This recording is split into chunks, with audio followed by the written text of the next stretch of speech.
Hello dear students, परवर्ती class को तुम मानक स्वागत। आज वीडियो लेक्चर रे आमे पढ़िबा plus two first year subject banking and insurance. Okay, unit 1 commercial banking. Commercial banking रे फर्स्ट टॉपिक होची मीनिंग एंड फंक्शंस।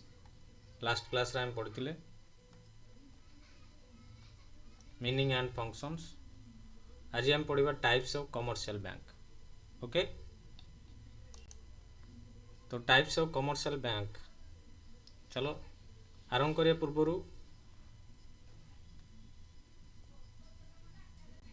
गोटे सूचना रही। जो माने हमर क्लास करूछ माय ओडिया क्लासेस रे रेगुलर क्लास देखुछ, एप्लिकेशन रे भी क्लास होची, अकाउंटिंग मैथ बहुत कम फीस रे जहाँ भी तुमर क्लास करिवार अछि तो मैंने आम ये चैनल माध्यम रे क्लास कर परिबो। आ जे कोनोसी असुविधा हेले 8917679496 रे कॉल करके बुझी परिबो। कोर्स संबंधी जहाँ भी डाउट रोची इजी रे पढ़ी परिबो, कोनोसी भी असुविधा नहीं। Plus two first year second year बहुत कम फीस रे ट्यूशन क्लास करि परिबो। यह बेसिकली करियो पिला माने पई बने हैछि, चाहिले भी चार पाखरे अछि आ न अछि दुई जन पई अवेलेबल रहइबो, जे पढ़िबे पढ़ि परिबे। ओके, चलो देखिबा आज रो class types of commercial bank. Types of commercial bank कौन देखो, कमर्शियल बैंक हम लास्ट क्लास रे पढ़िथिले। तो कमर्शियल बैंक रो टाइप्स केते प्रकार कमर्शियल बैंक अछंती। तो फर्स्ट देखिबा हमरो फर्स्ट बेसिस अनुसार inclusion in schedule, on the basis of inclusion in schedule. Schedule अनुसार आमे दि भाग विभक्त कराइछि बैंक को, गोटे ला शेड्यूल बैंक्स आ गोटे ला नॉन शेड्यूल बैंक्स। ओनरशिप अनुसार प्राइवेट सेक्टर और पब्लिक सेक्टर। रजिस्ट्रेशन अनुसार इंडियन बैंक्स और foreign banks. Basis of nationalisation विषय नेशनलाइज्ड बैंक्स और नॉन नेशनलाइज्ड बैंक्स यही भली आमे पढ़िबा। नेक्स्ट चलो देखिबा फर्स्ट डिटेल डिस्कशन करिबा शेड्यूल बैंक विषय तुम मानु कहबी। तो शेड्यूल बैंक आमे कहा कहबा, all banks whose names are enlisted or included in the second schedule of the Reserve Bank of India Act 1934। 1934 रे आसीथिबा रिजर्व बैंक ऑफ इंडिया रो नियम अनुसार जो माने लिस्टेड होइथिबे बैंक गुडी को इनक्लूड होइथिबे सेकंड शेड्यूल रे, ताको आमे कहूछु schedule bank. Clear? A schedule bank must satisfy the following three conditions, which are it must have a paid up capital। जहाँ भी कैपिटल रही पेड ऑफ कैपिटल रही से कौन करिवो ना, reserve and aggregate value at least 5 lakh. 5 lakh reserve रखियो aggregate value paid of capital. It must satisfy Reserve Bank of India that its affairs are not conducted in a manner detrimental to the interest to its depositors। माने यह reserve bank of India द्वारा satisfy हेउथिबो that its affairs are not conducted in a manner to the interest to its depositor। depositor कौन सी affair जहाँ भी affair आसीबो not conducted in a manner. Okay, paid up capital कहले हमर must have a paid up capital, जेंति कि आ पाखरे एति के अवेलेबल रहया दरकार 5 लाख, जे कि कोनोसी डिपोजिटर निजस्व कैपिटल को निजस्व पैसा को से विथड्रॉ कर परिबो आउ काम लगे परिबो। मस्ट बी ए कोऑपरेशन और ए कंपनी। कोऑपरेशन और ए कंपनी और स्टेट कोऑपरेटिव बैंक है नॉट ए पार्टनरशिप यह पार्टनरशिप हो नथियो सिंगल ओनर फार्म हो नथियो जणे लोक चलाउ नथियो ये हूँ schedule bank. Next non schedule bank those banks which are not included in the second schedule of Reserve Bank of India Act 1934 1934 रे not include हेथिवो यह रिजर्व बैंक ऑफ इंडिया सहित संबंधित होई नथिवो it maintain cash reserve requirements it maintain cash reserve ता बाके reserve रखियो but they are not required to keep them with the RBI माने आरबीआई पाखरे किछि रखि नथिवो okay this banks can not also borrow from the RBI ए bank कोनोस प्रकार आरबीआई ठारू बोरो नै पाने एठी कोन हबो ना पेड अप कैपिटल टा हमर जो रहिछि तो एटा 5 लाख आरबीआई को देथिवो बुझि होछि आरबीआई नै दो paid up capital 5 lakh RBI पाखरे थियो कोनोस प्रकार असुविधा हले ता ठारू पैसा से आनी पारिबो आरबीआई ओके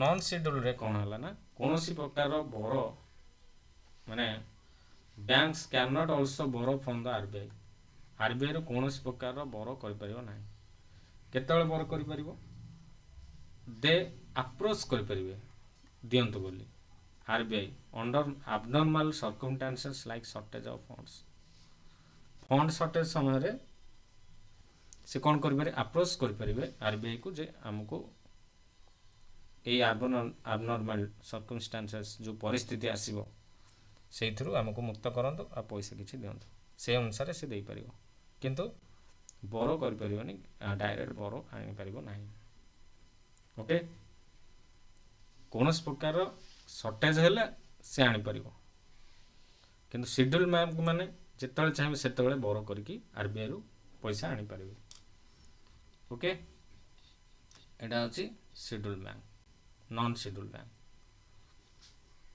तो नेक्स्ट देखिए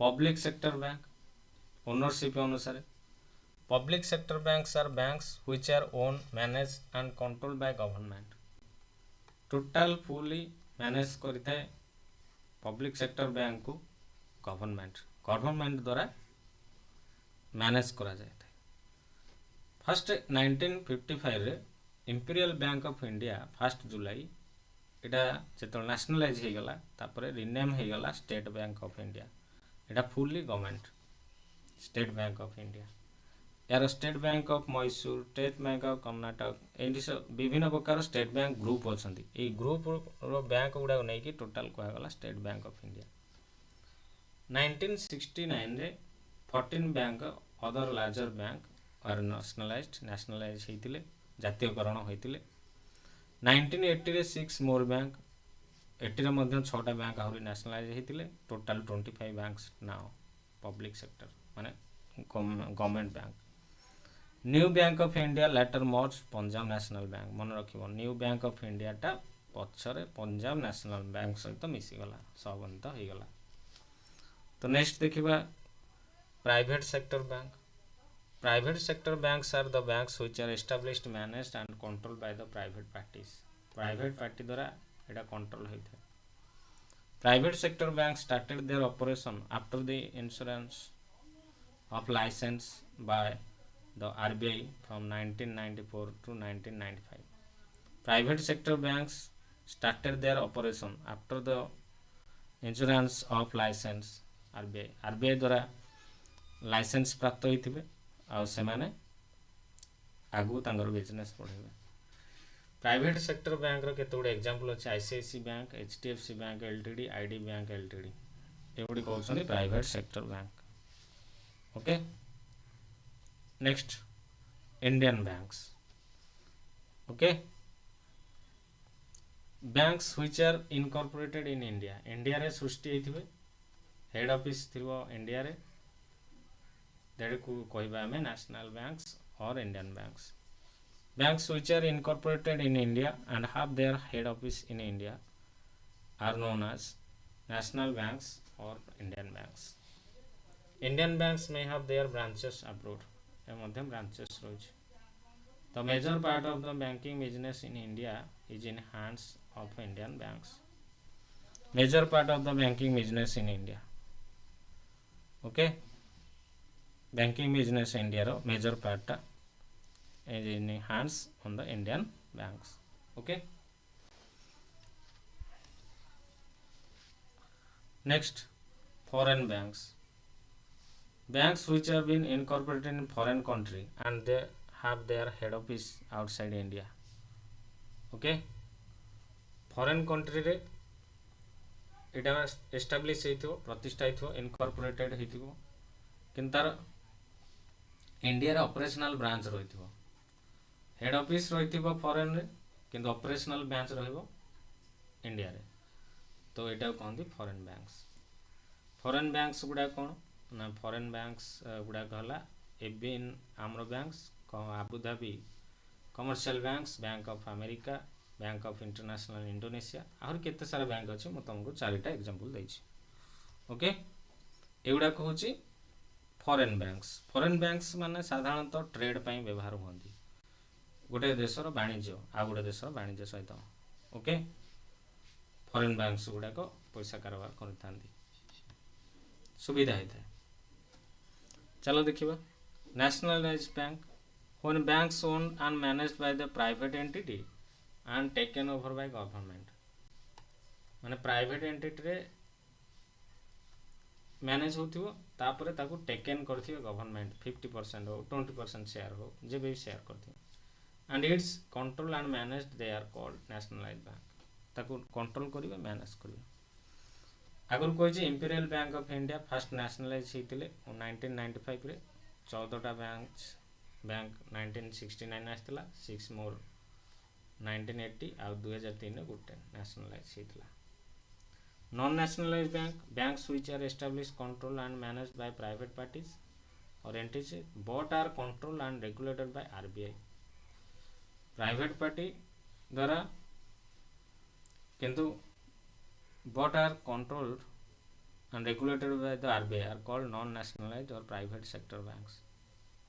Okay. RBI द्वारा हेइथिबो पुनी मैनेज हेइथिबो प्राइवेट पार्टी जे एंटिटी द्वारा तला non-nationalized or private sector banks ता कहबा. Banks which are established, controlled, managed by private parties but are controlled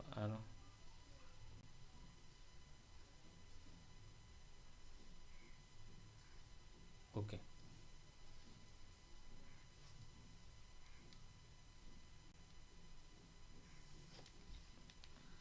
Good minute.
Okay. Private party द्वारा हेतु but are controlled and regulated by RBI called nationalized or private sector banks.